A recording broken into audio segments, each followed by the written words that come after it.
Worcestershire, Worcestershire, Worcestershire, Worcestershire, Worcestershire. There is only one other word that gives me as much grief as that one. And it's only 2 letters. That's right, no. N-O. I don't know about you, but doesn't it feel like women have become the VIP members of the People Pleaser Club? Hey, can you make 200 cookies for my 40th birthday? Sure, honey, no problem. You need how many cookies? 500? By when? I got it. Oh, yeah, totally cool. I have plenty of time. Yeah, I can wake up at 5 a.m. Not a problem at all. I don't mind at all. Yeah, no, it's cool. Cool. Yeah. Oh, yeah. What else do you got? It. Yeah. You can count on. I got it. Oh, yeah. Really. Helping your friend move across the country? Sounds like a plan. Sign me up. Can you spearhead every holiday event until eternity? Sure, why not? And stats don't lie. According to recent data, actually 65% of women say they struggle to say no, compared to 49% of men. And if you're a Gen Zer or a millennial, that number is even higher. You actually are the reigning champ of overcommitting.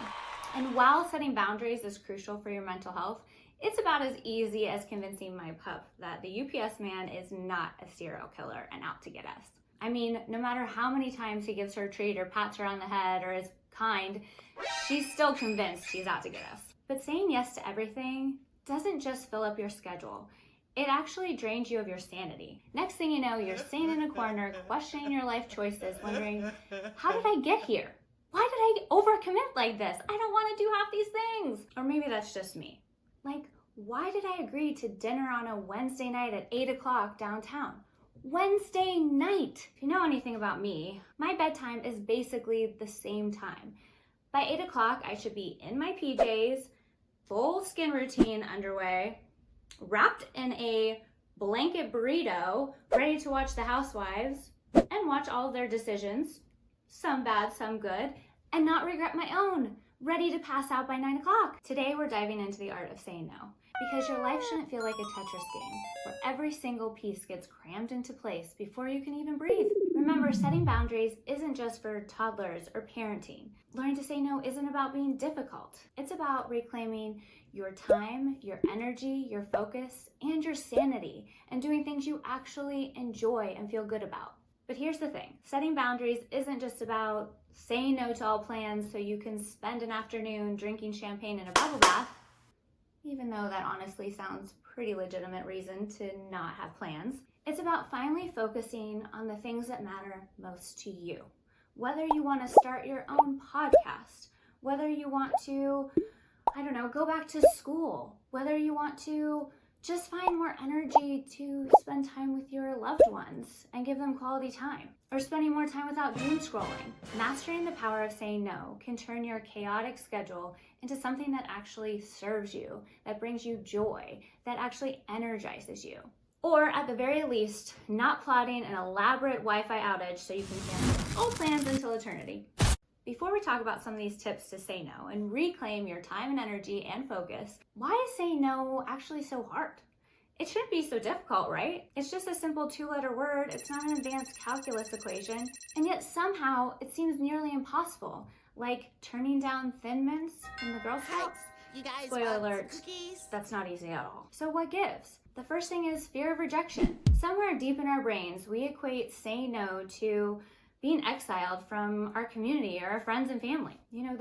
We think to ourselves, they're gonna hate me if I say no. They'll never ask me to do anything again. Spoiler alert, they won't. The other reason it's so challenging is the desire to please. Because who doesn't love receiving a gold star for being the most helpful and reliable person out there, right? Even if it's agreeing to plan a 50-person potluck, after I don't even have time to plan my own lunch. I do it because I want to feel like I'm helpful, like I'm making a difference, like people can rely on me, right? And another big reason we struggle to say no and set our boundaries is because of the guilt. We have that little voice in our ear that's saying, if you don't do it, who will? Guess what? Literally anyone else but you. The world will keep spinning, even if you say no to the 50-person potluck. Somebody else can take it on.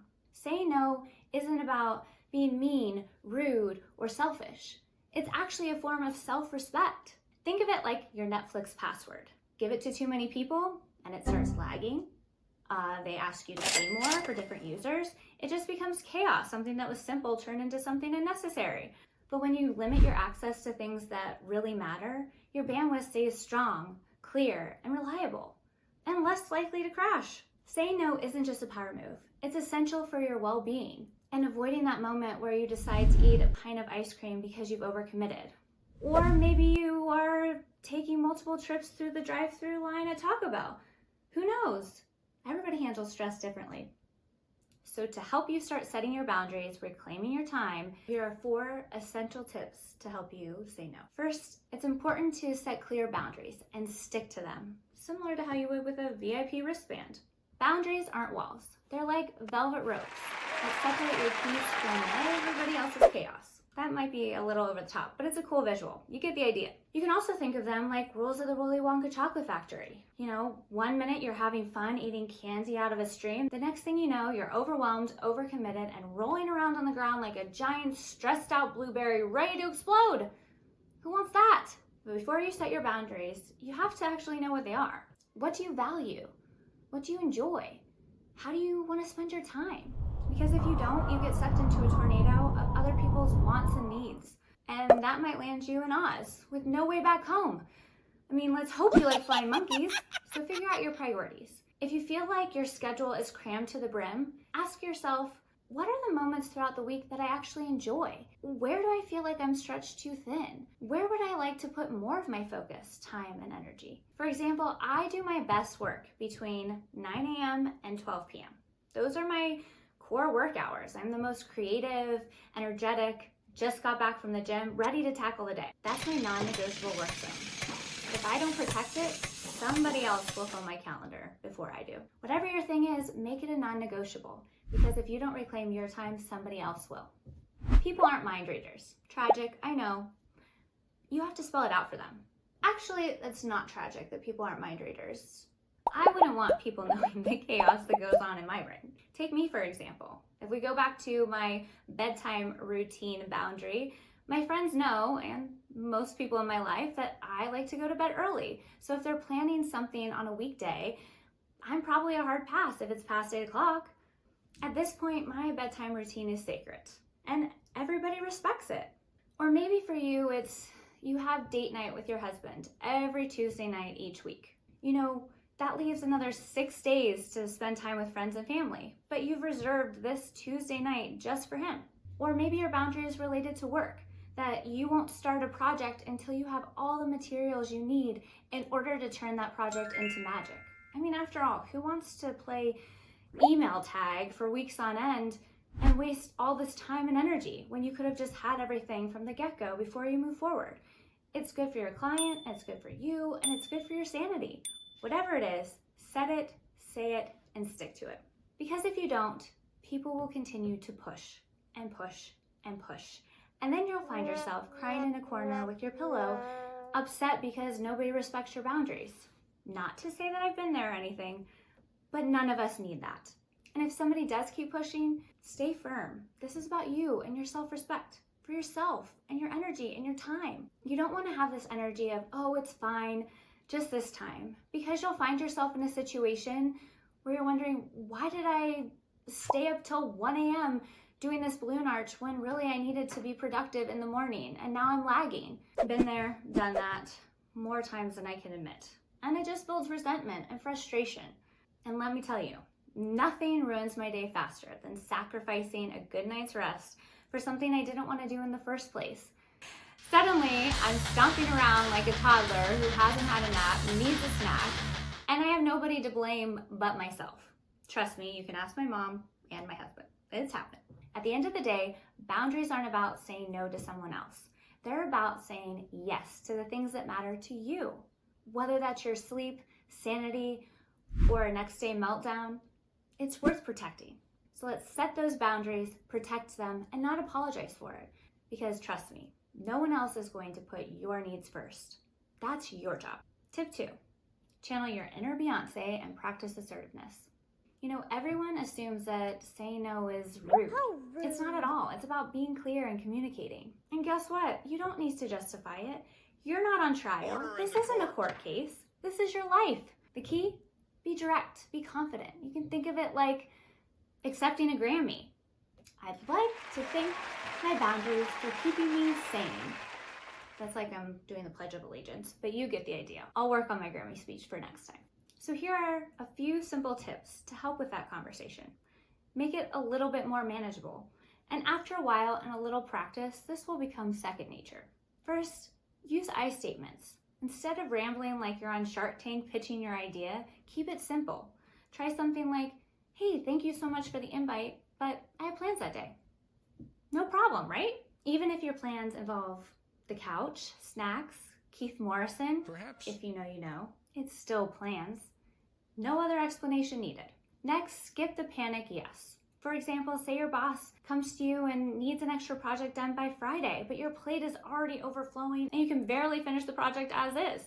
Instead of switching to panic mode and just saying, yes, no problem, and making it work and staying up all hours of the night, try something like this. I'd love to help you with this project, but I'm currently focusing on Project XYZ. I won't be able to tackle this unless we switch the timelines around. Let me know how you want to proceed. Something like that. So it's not a no, but it's working together to communicate, to be clear. You're already working on one project. You don't need to add another one to your plate. Next, skip over the apologies. Just because you've set boundaries doesn't mean you're the next Disney villain. That's laughable. There's no need to say, I'm sorry, please forgive me. Do you still love me? Do you still love me even if I don't attend? Love me, love me, love me, love me. All you need to do is just state your decision and move on. Now for my people pleasers out there, VIP member, right here. I know this one goes down like chewing a vitamin horse pill, but trust me, once you get used to it, you'll wonder, why did I ever apologize for protecting my own sanity in the first place? And lastly, confidence is key. A wishy-washy no is just a yes in slow motion. No more, oh, let me think about it, or I don't know, I can make it work. That's nonsense. You need to go in full Oprah mode here. You get a no, you get a no, you get a no, everybody gets a no! Woo! Okay, maybe that's a little much, but you get the idea. Well, that may seem like a little aggressive. If you're feeling it, go for it. Everybody gets a no. The idea is to channel your inner confidence, because here's the truth. People respect clarity and communication. The more you practice, the easier it gets. So stand tall, own your no, and let the world adjust. And trust me, it will. It always does. Next tip, delay your response, because an instant yes may equal an instant regret. Ever say sure before you actually had a chance to think about it? Oh, sure, I'll plan the baby shower. Oh, yeah, no worries, I'll do the family vacation. I've got it. I'll do all the meal prepping. No problem. Let's stop doing that. And what's the fix? Instead of resorting to the auto-yesing habit, keep a delay response in your back pocket. Something like, let me check my schedule and get back to you. Or let me check my work capacity and see if I have room for this project. Whatever it is, you can make it work.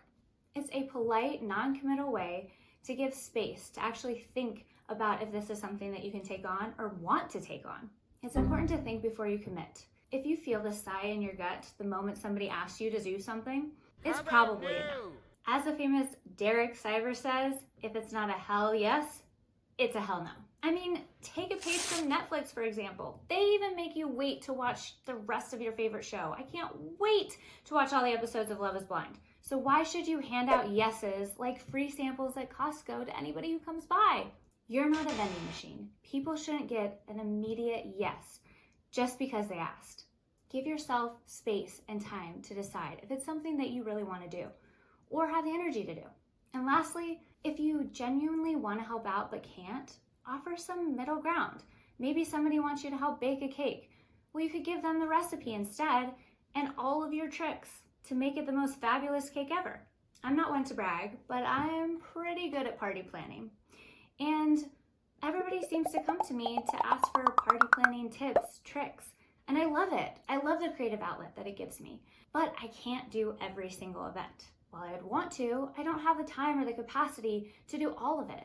So I've come up with a simple list of tools, resources, vendors, tricks that I use to make budget-friendly, beautiful events.